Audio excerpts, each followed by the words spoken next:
Okay. Am I audible, Paul? Yeah, Paul, am I audible? Yeah, I can hear you. Yeah, okay, fine. So, good afternoon to all of you, and good morning to those who have joined, like Paul from Germany.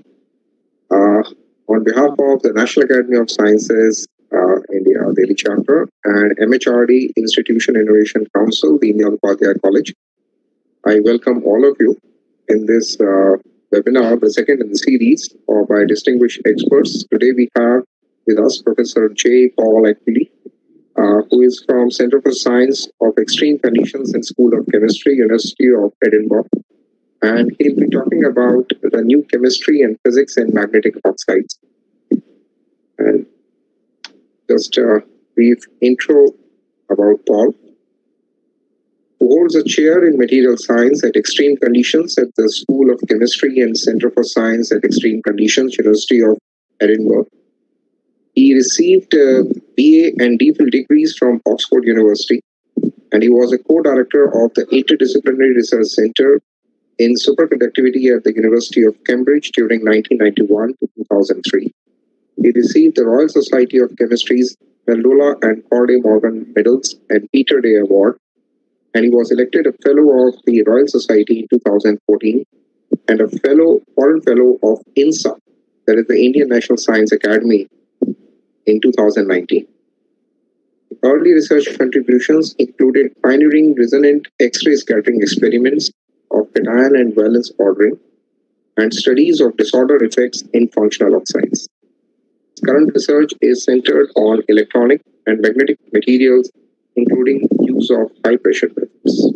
So I welcome Paul, and I'll just invite him to share his screen. Okay, so that's the... Yeah, you can share your screen. Okay, and I think if I then swap these, is that now clear? Is that the PowerPoint? Not yet. You just have to share the screen. Okay, sorry.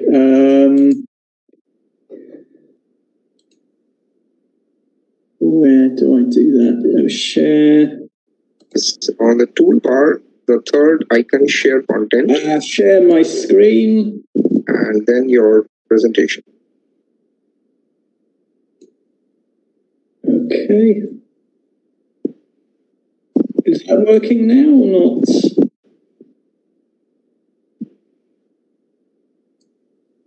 Yes, it's coming up.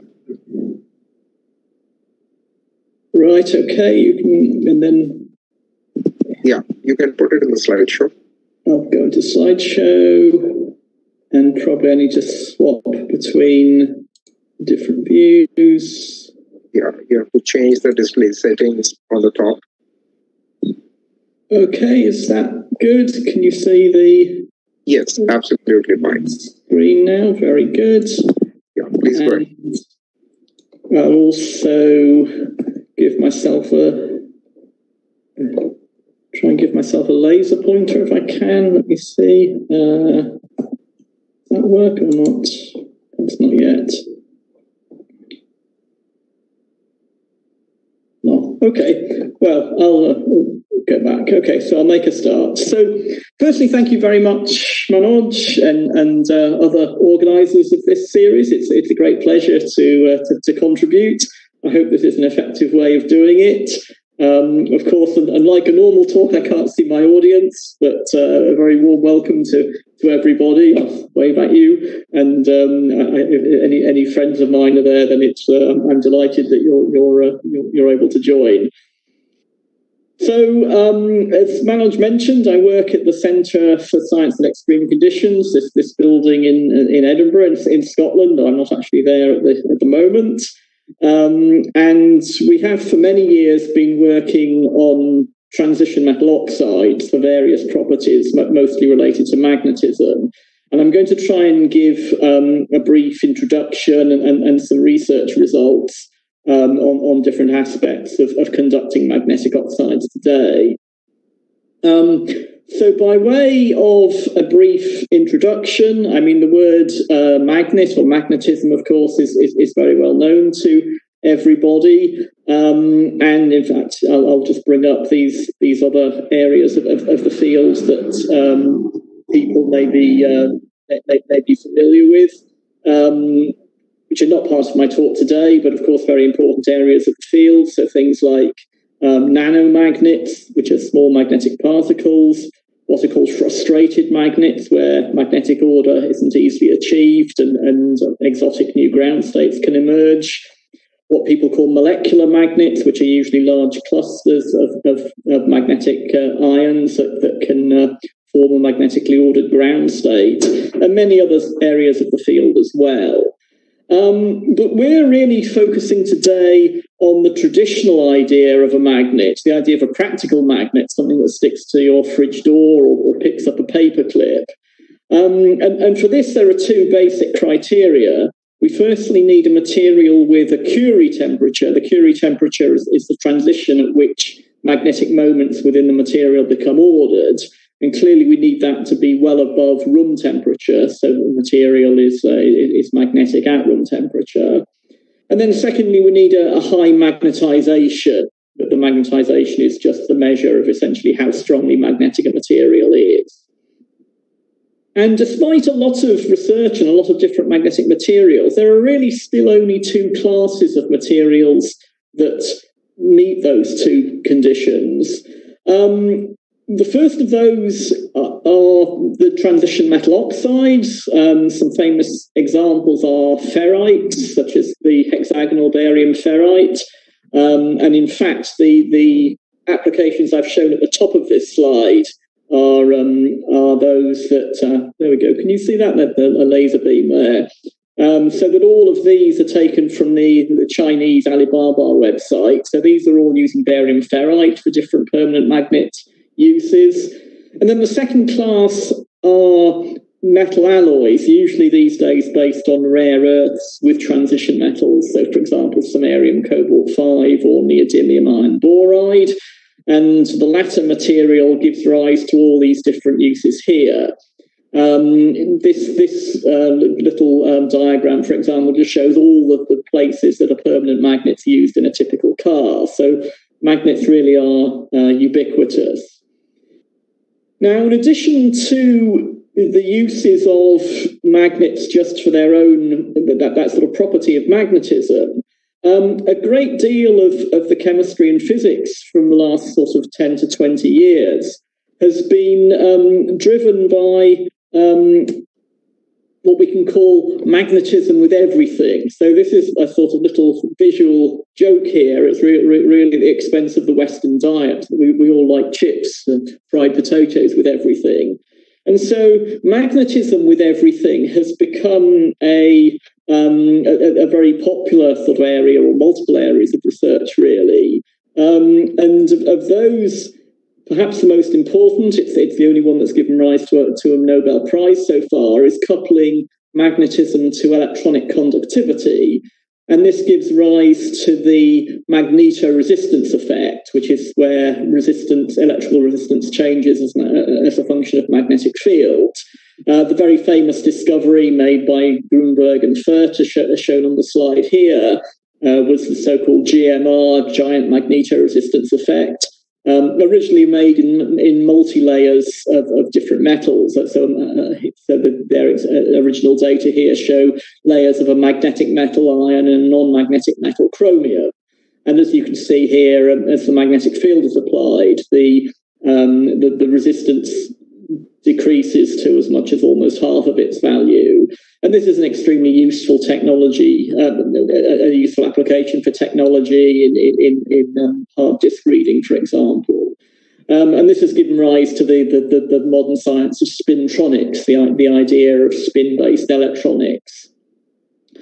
A second important group are where we couple magnetism to ferroelectric properties. This gives rise to so-called multiferroics. Again, transition metal oxides are very important in this area, such as bismuth iron oxide. The idea here is that we might be able to use electric fields to control magnetization or magnetic fields to control polarization. So switching the magnetization with an electric field or polarization with magnetic field H. And again, a very useful property for practical purposes, for information storage and the like. There's then a series of other properties that I won't particularly talk about today, but just to run through them briefly as background information. Coupling magnetism to the thermodynamics of the lattice gives rise to the magnetocaloric effect, so that means you can design a solid-state refrigeration system using adiabatic demagnetization to cool materials down. You can couple magnetism to lattice strain, the magnetostrictive effect, and so then you can have essentially magnetically controlled actuators or piezomagnetic materials. You can even couple magnetism to the Seebeck effect, which is at the basis of thermoelectrics. So essentially, you're coupling magnetism to temperature gradient to conductivity, so-called magnetothermoelectrics. But for the purposes of today's talk, we're really just going to look at this first area, the coupling of magnetism to electronic conductivity. Although the early spintronic some materials were all multi-layers like this, it was sort of later discovered that there are a number of transition metal oxides that actually show very good spintronic properties, even though they are essential single phases, so that they're not relying on any heterostructure. And there are three basic types, or parents, as shown here. The first of these is actually a very old material, the original magnetic material, magnetite. And so a very quick introduction to that is shown here. Magnetite is a spinel type material. It has iron in two different coordinations. So the blue spheres here represent tetrahedral iron. The brown ones show octahedral coordination. And an important property is that the octahedral ions have a mixed charge state or valence state. So in other words, there's one iron 2+ and one iron 3+ for every two sites. And in reality, those sites are exchanging electrons very quickly. So we have rapid electron hopping between 2+ and 3+. Their magnetic moments are anti-parallel to those on the tetrahedral sites. And then magnetite has been known since historic times to be magnetic at room temperature because it has a very high Curie temperature, as you can see, well above room temperature. And it has a saturated moment of about 4 Bohr magnetons per Fe3O4 unit, which as you'll see, compared to other materials, is pretty good. A second group of materials that became of great interest around 20 or so years ago, or 25 years now, are perovskite materials. So this is another simple cubic structure based on a mixture of lanthanum and strontium, or it can be calcium at the center of the cube. And this time we have another transition metal, manganese, in the octahedral sites on the corner. It's a similar story in that we rely on having two different valence states or oxidation states, just like the two iron states here. And again, a very rapid electron exchange between them so that they're time averaged out. And so we have an electrically conducting system. We have a high Curie temperature. And again, a similar value of saturated magnetic moment to the other material, about 4 Bohr magnetons. And then following on from that, around 1998, another family of perovskites, this time called double perovskites, which are based on the same crystal structure, but this time having two different transition metals, such as iron and molybdenum, which are long-range ordered, as shown by the two different colours in this picture here. And again, we have magnetic order between them. This time, instead of having two different oxidation states, we just have two different metals. And the D band, by the way, I hope everybody is familiar with these little electronic sort of cartoon pictures that I'm showing. These are always the D orbitals of the transition metals split into two sets of T2G and EG symmetry in an octahedral crystal field. And it's the EG electrons here that of the molybdenum are delocalized, essentially forming a narrow band. I mean, these are really just cartoon pictures, and of course band theory should be used to give a proper description of the electronic state. Anyway, again, with these double perovskites, you see a similar story to the other materials, a Curie temperature kind of comfortably above room temperature, and a saturated moment of about 4 Ball magnetons. So that what all these materials have in common is that they are ferro or ferrimagnetic. They are what we call semi-metals. In other words, they're spin polarized conductors. The resistance for conduction of spin up and spin down electrons are different. Although notice that in the case of the manganites, it's the majority spin electrons, and if you like, the spin up electron up relative to the majority here are moving. Whereas in the case of both magnetite and in the double perovskites, it's the minority spin electrons. You have sort of one down spin compared to a lot of up spins. And anyway, this sort of semi-metallic behaviour gives rise to large magnetoresistance effects. We can have what's called colossal magnetoresistance, which is very much found in the manganites. We can have tunneling magnetoresistance, which is where the magnetoresistance effect comes from electron currents tunneling between domains or grain boundaries, which is more typical for the double perovskite materials and also magnetite. But anyway, they're all useful in that sense that we get a magnetic field response of the conductivity. And so the research results that I'm going to show today are really coming from 2 different projects that have been going on in my group. The first of these will concern the double perovskites, and it's the idea of trying to make them more strongly magnetic, which I'll explain in a minute. And then the second group is going to be about charge ordering. And in fact, that's really very much around, we're going to be talking just about magnetite today. This is the first material up here. So anyway, the first theory, the idea is very simple, that the perovskite structure, which is adopted by the perovskites or the manganites or the double perovskites, we usually have a non-magnetic cation sitting at the center of the perovskite cube. So it's shown in yellow here. So typical metals that we can put there are things like calcium or strontium or barium.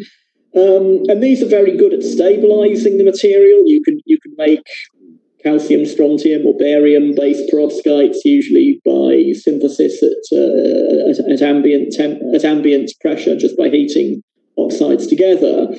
But of course, they don't really add anything to the functionality of the material. These are non-magnetic cations.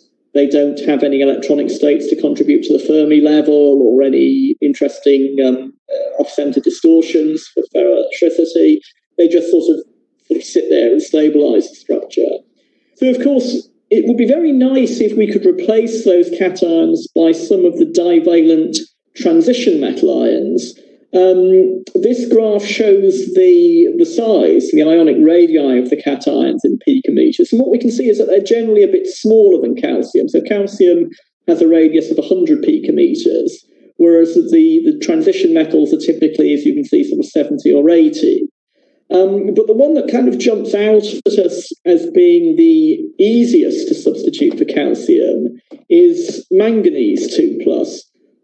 Manganese is ideal partly because it's the largest of the divalent transition metals. You can see here it's about midway in size between magnesium and calcium. Also, it's very good from a magnetic point of view. Manganese 2+, and again, I hope students are familiar with this. If you count the d electrons, it has 5. We typically in oxides don't have large crystal field effects, so it's in high spin configuration, which means it's got the largest possible spin value for a transition metal ion. It has a spin of 5 halves. And so it's very attractive to increase the magnetization of a material by putting manganese 2+ at this site. The only downsides are, firstly, that we've got to be careful chemically to avoid oxidation, because manganese can take higher oxidation states like 3+ or 4+. And also, as we're going to see, we generally need high pressure. We have to kind of force the rather small manganese 2+ into this central A site within the perovskite cube. And so that's where the extreme conditions part of our research comes in. So this is the apparatus that we use in Edinburgh to make such materials. It's a large volume press. We have this press here is capable of delivering a force of 1,000 tons, and the sort of the piston piece here pushes down on 6 steel wedges, which contain 8 of these little cubes made of tungsten carbide, a very hard material. The corners of those cubes are actually truncated, and the space within them holds a little ceramic octahedron. You can see the component parts here. So the sample goes in a little boron nitride container. Graphite sleeves are around it for heating, so that we pass a current through to heat, and then we also push down to apply high pressure. And with that, we can achieve pressures up to 20 GPa. That's 200,000 times atmospheric pressure. Although we typically work at only about half that pressure. So most of the materials I'll show today are made at around 10 GPa, around 100,000 bars of pressure. The reason we need such high pressures is that hard materials like metal oxides are very incompressible, so that to change their chemical properties, the thermodynamics, their reactivity significantly, we do have to apply very high pressures. The kind of gas pressures we might use for other reactions of a few hundred bars, let's say, don't really have any effect on solid state reactions. And so we need to use this kind of very high pressures. So the next slide is just a little bit more about the double perovskite materials, as mentioned before. The essential point really is that the magnetoresistance for what's called the interface tunneling magnetoresistance depends on 2 physical variables: the degree of polarization, the P in this equation, which essentially comes from chemical order. We need a very high ordering of the 2 different cations, like iron and molybdenum in these sites. But then it also comes from the magnetization M. Now, if we have magnetic ions only at the B sites and the 2 different sites here and the 2 different colors, then the maximum magnetization we can have is 4 Bohr magnetons. That's because we can't have more than 5 spins up, and we can't have less than 1 down, and 5 minus 1 is 4. You get 1 Bohr magneton per unpaired electron. So there's a sort of theoretical limit there. But in principle, we can exceed that limit if we can replace the non-magnetic cation, like strontium, with something that is magnetic, such as manganese 2+. So that's what we set out to do a few years ago. And in fact, we were very fortunate that really the first material we tried worked very well. So we succeeded in making this material. It's actually using rhenium instead of molybdenum. Iron and rhenium give a better cation ordering on the B sites. But then we can now replace strontium or calcium purely by manganese 2+. So we have what we call an all-transition metal double perovskite. All of the different sites are occupied by magnetic transition metal ions. And actually a lot of them have not only the manganese 2+, but also the iron 3+. We actually have the largest magnetic moment possible. Rhenium is a spin 1 cation. The cations are very well ordered, which was, again, a sort of very pleasant surprise. We've used the techniques of X-ray and also neutron diffraction. I'm not going to go into more detail about those. That's something you can read up about if you're interested for the students. But using neutron scattering, we can tell the difference, for example, between manganese and iron, even though they have very similar electron densities. So we could experimentally show that the manganese was just at the A sites, and the iron and rhenium were very well ordered. Our best sample had only 1% inversion. So in other words, sort of 99% of iron and only 1% of rhenium, and then vice versa on the other sites.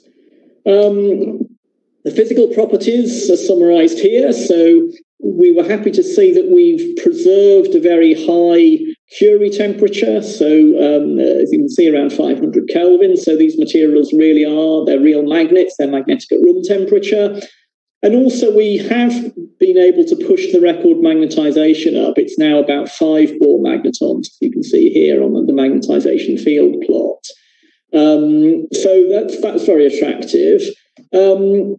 Measuring the magnetoresistance, however, we found some surprising properties. These double perovskites usually have a negative magnetoresistance. In other words, the resistivity goes down when we apply a magnetic field, and so that's shown here, for example. But this material had the curious effect that at low fields, the resistance hardly changes, or even as we cool down, starts to show a positive effect. And then suddenly, when we go cool through 75 Kelvin, this transition here, you can see that the magnetoresistance suddenly switches to large positive values. So in other words, at low temperatures, the resistance is actually greater when we apply a magnetic field, whereas at higher temperatures here, the electrical resistance goes down with a magnetic field. So that was very strange at the time we measured it.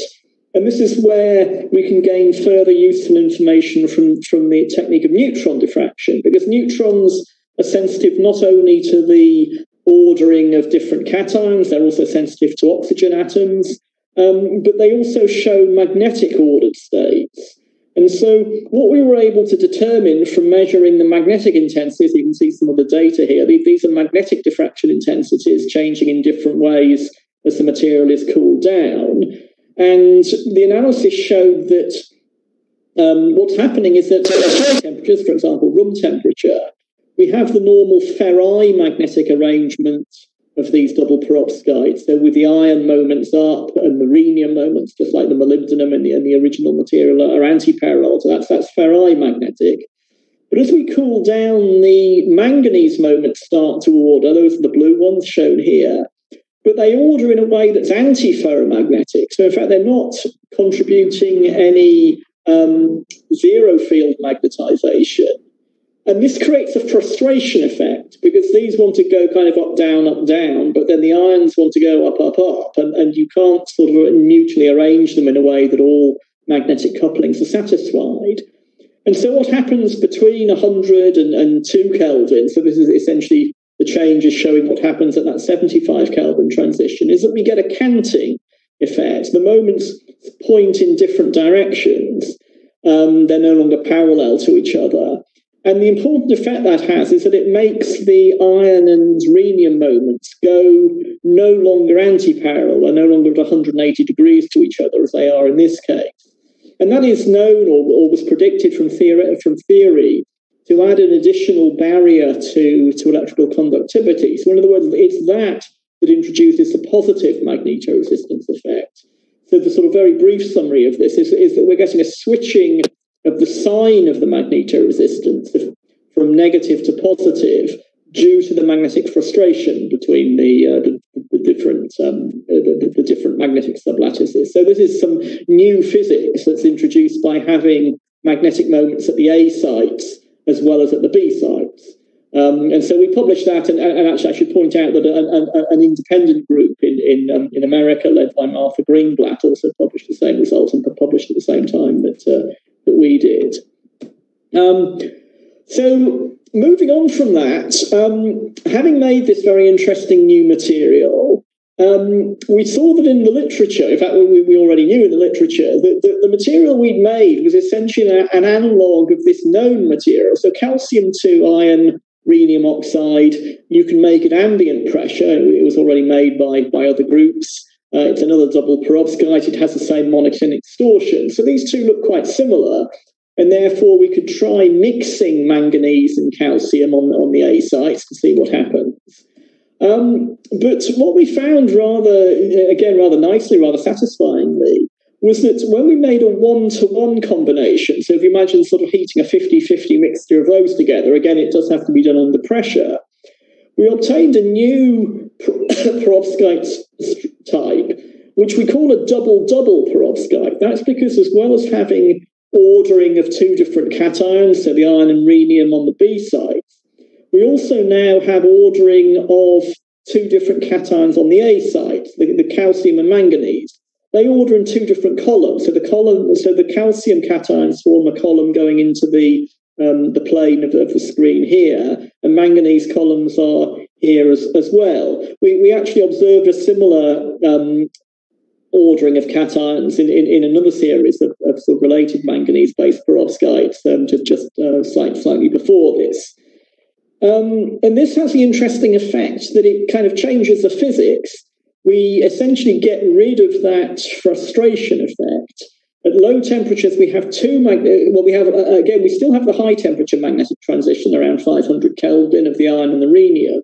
But this time at low temperatures, we have another magnetic ordering, which is shown here from the neutron scattering, which is where the manganese moments order. The manganese columns have two different sites, so they're sort of structurally inequivalent. One is tetrahedrally coordinated and the other square planar. And the moments on those two go anti-parallel to each other. So we have a second FRI magnetic ordering. The purple up spins are opposed by the green down spins.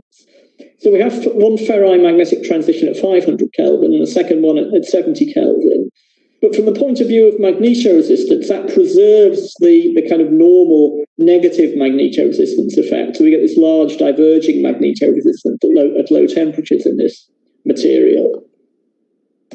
Now, these are some more recent results. These are actually results we've just written up during our lockdown, and so this paper is just published. As you can see here, just a few weeks ago.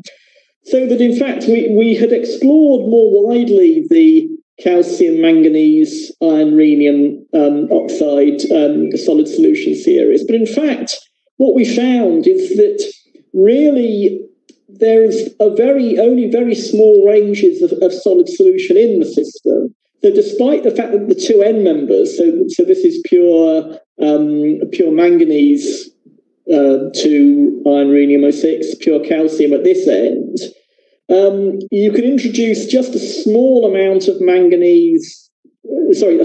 calcium for manganese here, or at this end of the series, a small amount of manganese for calcium. And then in the middle, you just have a rather small region where you can have that new double-double, the DDP structure, double-double perovskite. But actually, in most of the rest of it, you simply get a two-phase mixture of double and double-double perovskites. The high-temperature physics is remarkably constant. The FRI magnetic order, the transition again shown here for different compositions, including some mixed ones, always stays the same. It's always around 500 Kelvin. So it shows that the physics is really very, very insensitive to the order or whether the order or disorder even of the A-site cations. At low temperatures, we have this kind of manganese spin order, which of course is the strongest for the pure manganese material and then gradually fades away as we go across both series. But then the other thing which we followed, and is in the crystallography that's in this paper, which I won't show here, is that it's well known in the calcium material. There's a rhenium orbital ordering. Rhenium has the 5+ state here, so it has an orbitally degenerate state.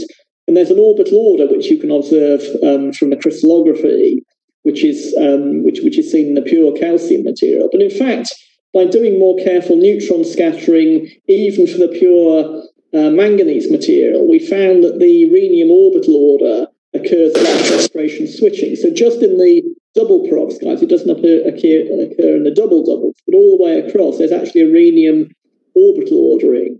So down here, we have manganese spin order, spin reorientation, that's the SR, and rhenium orbital order. So really very complex physics as all these different spin, charge, and orbital degrees of freedom interact with each other in these materials.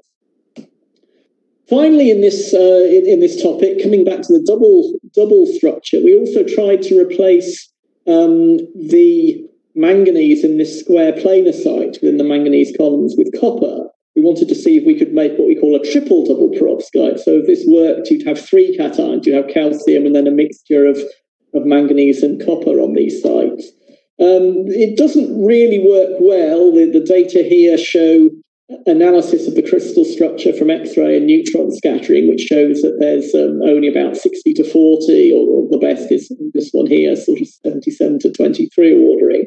There's at least a partial ordering, but not certainly not full. From the physics point of view, it looks rather similar to the double material. Again, two transitions: manganese order at lower temperatures, ferrimagnetic order at higher temperatures. But the curious thing about this one is that this time we have a switching of magnetoresistance that goes the other way. We have a positive magnetoresistance effect at high temperatures. It's not very big this time, just a few percent, but then it switches to negative at low temperatures. So again, as shown here, so in other words, at low temperatures, the resistance gets smaller when we apply a field. At temperatures a bit higher, so going from 2 Kelvin to 50 Kelvin, now it goes the other way. It's almost a sort of mirror image on this plot, which is again rather unusual. So the summary of this first part of my talk is that thanks to the use of high pressure, we can put manganese 2+ onto the A sites of double perovskites and make a lot of new materials. These are all unreported materials: double perovskites, double doubles, the sort of triple double, and that we observe these remarkable magnetoresistance variations. So materials that are positive at low temperatures and then become negative at high temperatures, or negative at high temperatures going to positive, or negative all the way through. So there are really a lot of different variations. And also this new structure type, this double-double type. We've actually made a lot of materials, and we have other publications that I've not shown in this little quick summary today. We can make some insulating ferrite magnets as well as conducting materials, for example. So there's really a lot of new chemistry and physics that comes out here, but it does require high pressure to stabilize this arrangement. This double-double arrangement has not yet been stabilized without it. So I'll move on now to the second topic, which is to say something about magnetite. So magnetite, Fe3O4, is really a very interesting material, I hope, for everybody in magnetism, because it's really where the phenomenon comes after. It's named after this, first mentioned in the writings of the ancient Greeks, sort of in modern day Greece and also in Turkey, people living in this area, called the Magnetes. This is an example of an ancient compass made in China almost 2,000 years ago. And of course, the basis of our modern day ferrite technologies and all sorts of magnetic imaging, such as geomagnetic imaging, is all based on magnetite. Now, magnetite itself has its own very interesting properties. As mentioned before, it has this property of mixed valence. We have iron 2+ and iron 3+, and so we have rapid electron hopping, which gives rise to magnetoresistance. And it's magnetically ordered at room temperature. Early exploration of the low temperature physics of magnetite, in particular by a Dutch scientist called Verwey, it led to this discovery of a transition at low temperatures, about 125 Kelvin. And subsequent studies showed that there's a change in resistivity accompanied by some kind of very complex structural transition, where the material changes its symmetry from being cubic to monoclinic and being acentric, so it doesn't have a center inversion symmetry. This was difficult to determine in practice because the material is micro-twin. So in other words, there are lots of different lots of different structural domains that are formed below the Verwey transition. There were different theoretical approaches, such as charge ordering, which is where iron 2+ and 3+ become localized in a simple way, like this, perhaps. In other words, we no longer are able to delocalize to hop this electron between sites. The physicist Anderson came up with a very famous model in terms of order-disorder of these tetrahedra, so that the B sites themselves, like these 4, 1, 2, 3, 4 here, these make tetrahedra. And if you order 2 electrons, and of course you have a classic example of a frustrated lattice, like a frustrated pyrochlore lattice. And so he sort of, and other people sort of had theories based on that.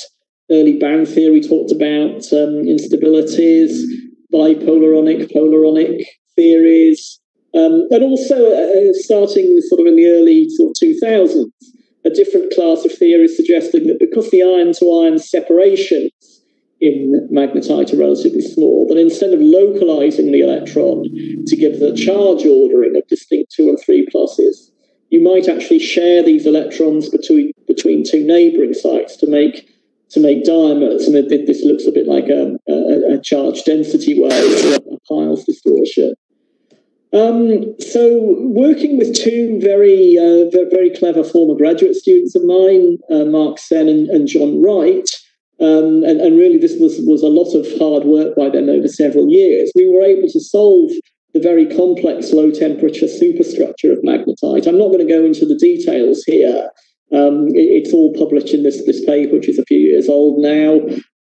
Essentially, what we found is that there are 16 inequivalent sites for the octahedral ions. And a plot like this does sort them into two different groups. So there are ones that this is showing a radial distortion. In other words, it's really just showing big or small. So essentially 8 sites that are smaller. And then the vertical scale here is showing a Yarn-Teller distortion. This is associated with orbital ordering. And iron 3 plus has a non-degenerate state. So we expect no Yarn-Teller distortion. So essentially these 8 are identified as being like iron 3 plus. These 8 here, they're bigger and they have a significant negative Yarn-Teller distortion on this axis, identifies them as 2 plus. So we do have a charge ordering like this, blue and yellow showing 2 plus and 3 plus. But then we discovered an additional effect, which is that the orbital states of the sort of localized electrons on the iron 2 pluses are sort of smeared out or shared between two neighbors, so that we have, if you like, a weak metal-metal bonding effect between the iron 2 plus and its two neighbors here. So these are drawn in, and again, by crystallography, we actually measure the shortening of these distances. And so, in other words, what we're getting it's not quite an ideal charge ordering, but it's essentially a localization of an electron over 3 atoms. We call these things trimeron units. It's the idea of a 3-site polaron. So we have this sort of specific lattice distortion associated with the electron being sort of more or less localized in the center, but a little bit delocalized over its two neighbors like this. And so, for example, we could explain the multiferroic properties of magnetite at low temperatures using this. Now, the rest of the talk is really going to be following on from this. So one thing we were interested in was to look at magnetite above the Verwey transition, because above, by crystallography, magnetite just looks cubic. If I just go back, all these inequivalent sites all become equivalent. All the trimerons disappear in the crystal structure, all the orbital ordering. It just goes back to being a cubic spinel at high temperatures. But of course, crystallography is only an average picture. It's a long-range picture. And there's an increasing awareness that we need to look at short-range structure, local distortions as well. And again, it's been known for a long time, since the 1970s. And these are some data, not from my own group, from people working at the ESRF synchrotron. This is it's a reconstruction, but it's of experimental data of what's called the diffuse scattering. And essentially, this shows that there's very highly structured diffuse scattering at temperatures above the Verwey transition. In other words, there's still some local structure present. So the work that we did was not as sophisticated as these data. We just used powder diffraction, and we did what's called a PDF study. And again, I'm not going to explain the technique, but it's essentially using the information not only in the Bragg scattering, in other words, the diffraction peaks, but also in the background as well. And we fitted the pair distribution function. This is the pair distribution function. It's really just a histogram of all the different interatomic separations. So you see everything: iron, iron, iron, oxygen, oxygen, oxygen. And then we use the low temperature model as a sort of an approximation or a sort of description of what the local structure might look like, just on scales of at different distances. We've called that the first unit cell, second unit cell, or third unit cell range. In other words, short range order, medium range order, long range order. The key result is really this graph here. It shows that the green is the long range and the blue the short range order. And they both disappear as you warm magnetite above the Verwey transition. But the first unit cell order, in other words, the local order, it remains very, very high, even at room temperature and even up to high temperatures. In other words, we still have all those local distortions, the charge ordering, the orbital ordering, those trimeron units, those are still there in the cubic phase at high temperatures. And in fact, we can see that they disappear rather precisely at the high temperature Curie transition. The black points here show magnetization of magnetite, and you can see that they correlate very well. So the importance of this is really that the origin of the Verwey transition, although it's much lower temperatures, the origin is nevertheless with the magnetic ordering. The magnetic ordering creates these trimeron units. It creates this local bonding effect, these local distortions. These two ions tend to be drawn into the central one. We have the kind of delocalization of the minority spin electron. And for that to happen, we have to have magnetic order between these three. And so, of course, these only come into existence when we get the magnetic order. But these remain disordered and fluctuating within the lattice all the way from here, and they only become ordered at low temperatures. Those of you familiar with frustrated magnetism will see there's a sort of analogy here with frustrated antiferromagnets. You can take the ratio of the Curie to the Verwey temperature as a measure of frustration. This is the temperature scale for creation of trimerons, and this is the temperature scale for their order. Now, we've also done work on doped magnetites, and I'm just sort of showing this graph partly to pay tribute to George Hernig, who's a very distinguished pioneer in this field. And he did a lot of very careful work on doped magnetites, showing how the Verwey transition is affected by different types of doping. What we wanted to know is whether this complicated charge orbital trimeron order can survive doping. We first studied a natural magnetite crystal, because magnetite, of course, is interesting because it also occurs in nature. It's not something we can make synthetically. And what we found is that taking a sample of magnetite, a natural sample from Brazil, then we did the crystallography and got a very, very similar result to what I showed before for the pure material. In other words, this material does have the same charge, orbital, trimeron order at low temperatures. The scientific significance of that is that although any sample on Earth will never be cold enough to be, will never naturally be cold enough to be in the Verwey state, out in space, we know that there's a great deal of magnetite. We know that because it's often found in different types of meteorites, these ones called chondrites, that falls worth sometimes. And of course, out in space, they are well below the Verwey transition temperature.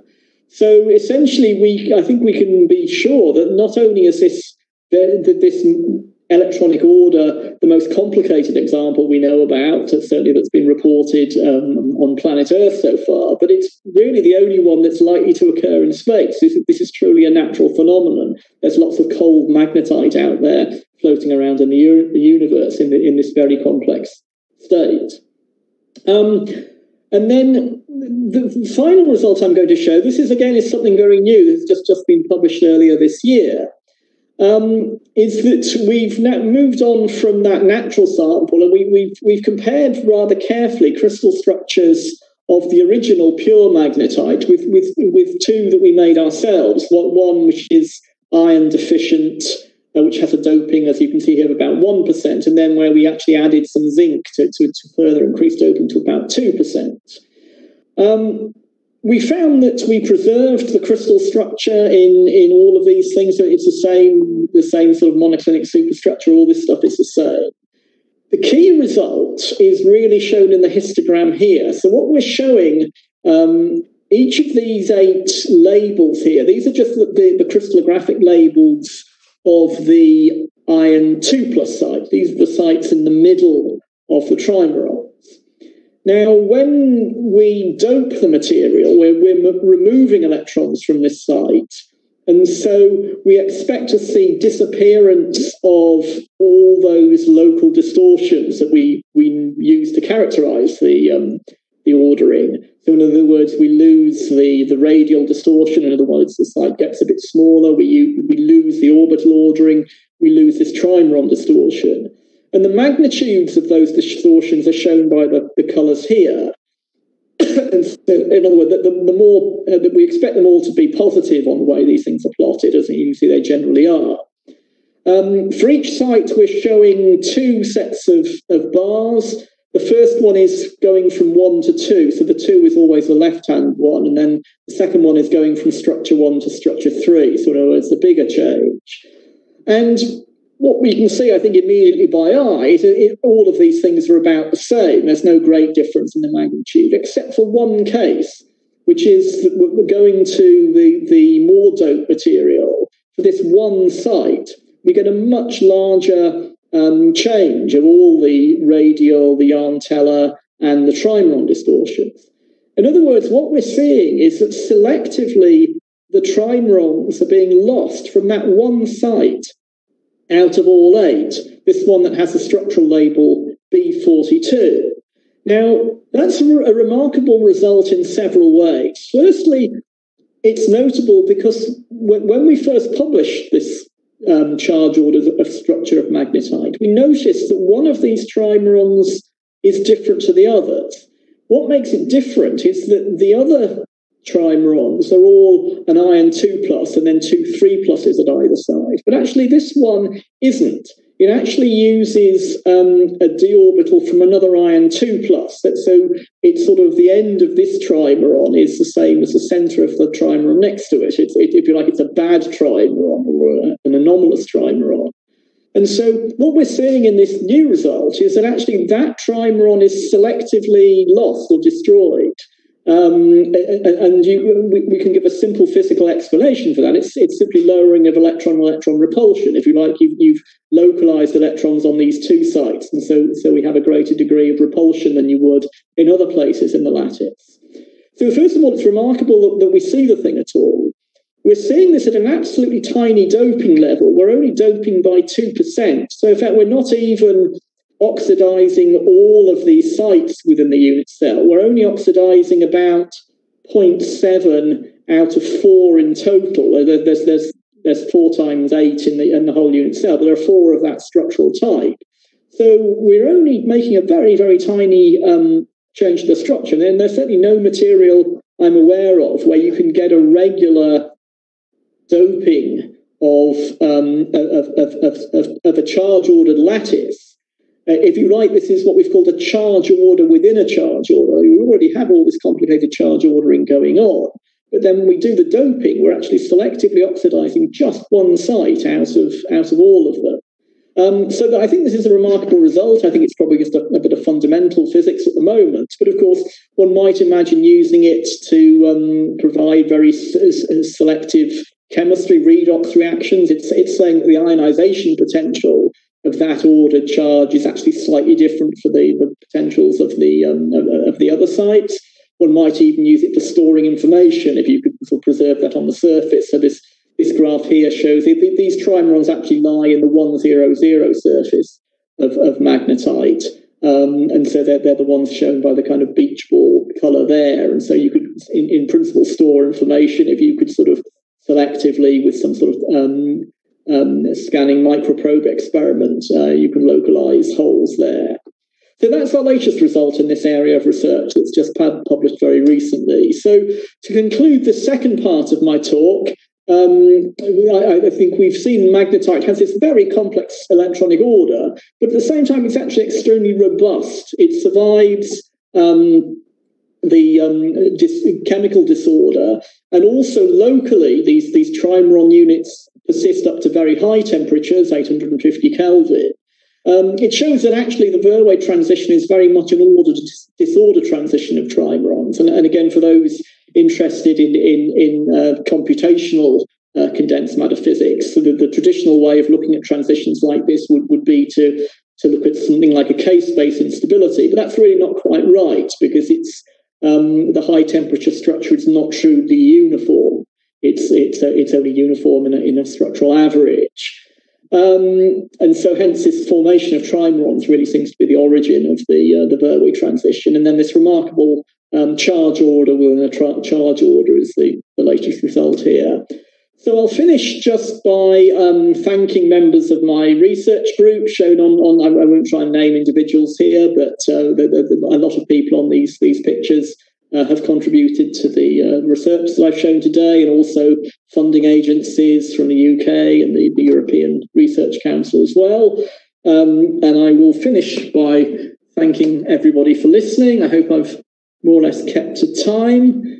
And what I'm going to try and do now is to finish this. And I don't know if there's some way, if I can go back to... you have to exit. Yeah.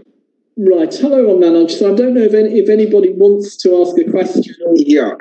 So there are a few. There are a few questions. Yeah. So you can. Are you able to see the QA section?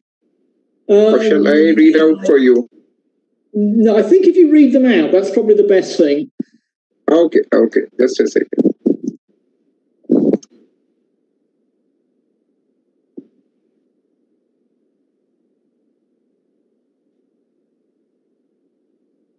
So the first question is by Amitav Adak. How rapid the electron exchanges are in magnetite, magnetites, double perovskite? Sorry, I heard so. The question from Amit, I heard the name, but I didn't quite get how the exchanges are different to each other. Yeah, so that's the thing, that how rapid the electron exchanges are in magnetite and in double perovskites. How you're going to explain that? Right, certainly. A very important difference is that in magnetite, the strongest magnetic coupling is actually between the A site iron ions and the B site ions. It's not very exciting in the sense that it's an antiferromagnetic coupling, but it's that then effectively couples all of the B sites parallel to each other and allows electron exchange to occur. This is why the Curie temperature of magnetite is so high. As you've seen, it's 860 Kelvin, so it's pretty well twice that of the double perovskites. In the double perovskites, well, of course, if we have a non-magnetic cation at the A sites, like strontium, there's no magnetic coupling anyway. But even when we put a magnetic cation, like manganese 2+ there, the coupling of the A sites to the B sites is still much weaker. We only see the ordering of the A site cations at low temperatures. So the spinels, like magnetite, are really set up for these very, very high Curie transition. And that's, if you like, why magnetite is such a good magnetic material, even at ambient temperature. It's very strongly magnetic. Okay. So the next question is there any demonstrative example of functional circuits using molecular metal oxides connecting self-assembled molecular metal oxides into top-down approach, as this will help in achieving the molecular limit in data storage and processing? Right. There certainly are demonstrations. I mean, I should say I'm probably not the right speaker to answer that, because that's not my own field. People are using things like Langmuir Blodgett films, or just depositing layers of molecular magnets on top of a suitable substrate, and are trying to make addressable qubits by doing this. There's certainly demonstration that coupling occurs in bulk techniques such as EPR, and I think now with some AFM, antiferromagnetic probe microscopy and the like, it can be done. I think we're still a little way away from technological application. So actually realizing that enormously high information density is not there. But, I think there's a very, very good chance it can be. And so, there's certainly an open question as to whether that replaces the more traditional magnetic particle-based technologies in the future. We'll have to see. Okay. So I'll take up there are 3 more questions.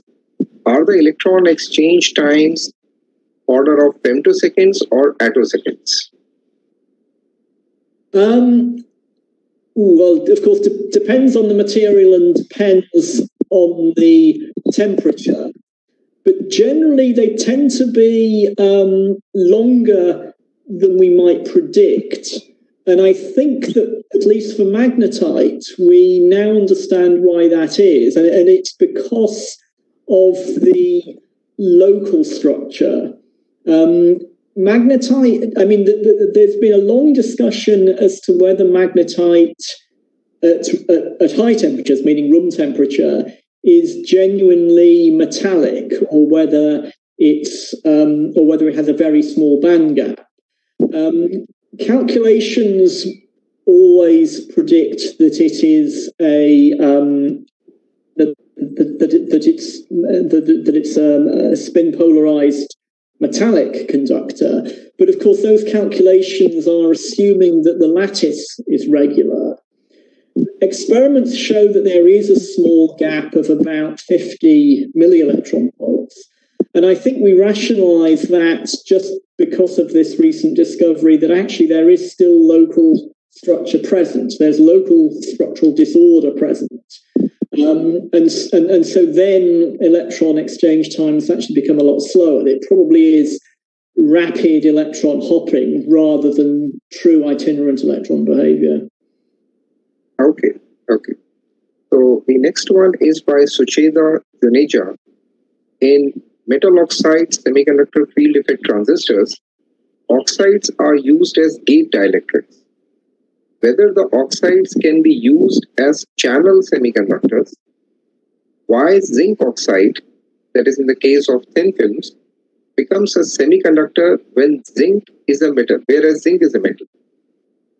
Right, that's a very good question. So zinc oxide is a very famous example of a semiconductor. Although, as the question setter quite rightly points out, zinc has a fixed oxidation state. It's not like iron or manganese. The reason is that zinc oxide can be slightly non-stoichiometric. In other words, it's not exactly zinc 1.0, oxygen 1.0.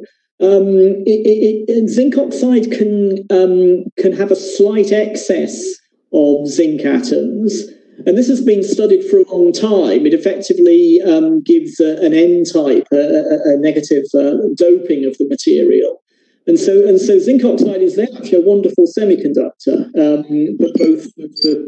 but both as a not a dielectric, but as a semiconductor, also very good for optoelectronic applications. And again, there's a lot on the web. There's a lot published about zinc oxide. It's been studied for many years, and there's even a whole technology based on zinc oxide nanoparticles, which can be made with lots of very beautiful morphologies and can be arranged in different arrays. Okay. The next is by Yukta Tomar. Why InSight selective doping only 2% whole doping is done? Why not more or less than 2%? That's a very good question. And I might even see, I may be taking a risk here if I go back to my slides, but I'll try anyway, just to bring up you can go ahead. Am I sharing can you see the screen now? Not as of now. Yeah, absolutely fine. You can just put it in the slideshow and go to the respective slide. Yeah. I don't even need the slideshow, to be honest. I can just go back to the picture that I wanted, which I wish I should be able to spot. So it's this picture here. So this is a very famous graph from George Hernig's work. Now, this shows how much doping can be tolerated by magnetite. And in fact, the limit is only, as you can see, about 3.5%. So that magnetite really is very, very sensitive to the Verwey transition disappears above 3%. And in fact, it's not just the Verwey transition, but magnetite itself above that then becomes fully oxidized to the gamma form of iron 3 oxide, so Fe2O3. So there isn't a continuous oxidation, although gamma iron oxide has the same spinel type crystal structure. There isn't really a continuous range of compositions. You have what I would call magnetite, although magnetite is, the term is used sometimes more loosely, but true electronic magnetite only survives up to about 3.5% doping. And so the sample that we made had about just over 2%. So we were around this region with a Verwey transition around 90 Kelvin. And you can't go much more than that. So in fact, even to fully dope one site out of the 8 would require 12.5%. But you can see that's well beyond the limit here. So it really is a sort of a surprising and remarkable result that we could see any effect on the long-range lattice at such a small doping level. Okay. I take up the second last question. That is by Masyul Islam. Whether interfacial resistance or other finite effects, that is roughness at the interface, can play a crucial role in MR. Can ordinary or anisotropic MR show additional effects on in-plane versus out-of-plane applied magnetic field when working with thin films? Yes, it certainly can. Again, that's not my expertise. But of course, even with isotropic materials in thin film forms, of course, you introduce an anisotropy just from the heterostructure. Interfaces do play a big part, I can just show an illustration actually from the world of oxides, which is in my introductory slide. I think I didn't mention this, but this is a plot. Again, not our work, taken from this review. So this is showing the difference between with and without a grain boundary or in films of the original strontium iron oxide, strontium iron molybdenum oxide, so that you can see that when there's no grain boundary, we're getting an effect of, say, about 1%, this much field, but the effect is doubled when you do have a grain boundary present. This is why this material, it's very much a tunneling magnetoresistance. It's tunneling through the grain boundaries. That's important. And in general, there's always those two effects that one needs to distinguish. That there's an effect from the pure material, and there's an effect from its microstructure as well. Okay, so I'll pick up the last question, and that is, there is one more. Yeah. So Krishnajit Sur, how does the high oxidation state of manganese makes it ideal for central atom in perovskite? So it's not high oxidation state, it's actually the low oxidation state that's important. So it's the one word answer, it would actually just be size, it's the size of the cation that matters. So if I just come back to here, the important thing about the perovskite structure, or indeed a double perovskite structure, is that what we call the A site cation, the yellow one shown here, has to be much larger than the B site, because in an ideal perovskite, when the perovskite's undistorted, this A site actually has a 12 coordination. It's actually coordinated to all 12 of these oxygens around it. And so perovskites that are made at ambient pressure usually have very large cations, such as the alkali metals, these larger alkaline earths, or also lanthanide cations, whereas the B sites are much smaller. Now, the 2+ cations of transition metals are already pretty small. They're essentially too small to put here at ambient pressure. With high pressure, we can put the low oxidation state of manganese. But if we went to higher states of manganese, 3+, 4+, the size gets smaller and smaller. And so then it's more and more difficult, essentially requiring more and more pressure. There are examples of manganese 3+ at the A sites, but nothing beyond that for 4+, 5+, 6+ states of manganese. They can go to the B sites, but not to the A sites. Okay. So that was the last question. Yeah. So thank you very much, Paul, for sparing your valuable time. And that too, on such a short notice and during this pandemic. Any last word from your side? Then I'll give my concluding remarks. Yeah. No, if any student wants to ask any questions by email, they can do that. I guess they have your address and you can forward things. I'll be happy to respond to anybody, and I hope it's been interesting and useful for everybody. So thank you. Sure. So on behalf of Deen Dayal Upadhyay College, the administration, the team, the faculty members who have been working with me tirelessly for last a month or so, as well as Nasi Delhi chapter, Professor Joy Ghatak, who's the chairperson, our principal, Dr. Hemchand Jain, and the chairman, Professor D.S. Rawat, who's also a chemist. I thank all the attendees and I would like to share it with you, Paul, that the total number of attendees were around 320. And they were not only from India, they were from abroad also. And many attendees have been asking this question that whether I'll be sharing the presentation or the recording. So it is for the benefit of all that Paul kindly agreed to for recording this particular talk. And I'll be posting this thing on the YouTube itself. And I'll be sharing that link with all the attendees once they have filled up a feedback form. Thank you very much, Paul. And thank you very much, all the attendees. Thank you. So we are closing the session. And those who have filled up the feedback form, the attendees can leave the session. Thank you very much. Thank you very much, Paul. Thank you very much. Thank you, Manoj. Thank you, everybody. Good afternoon.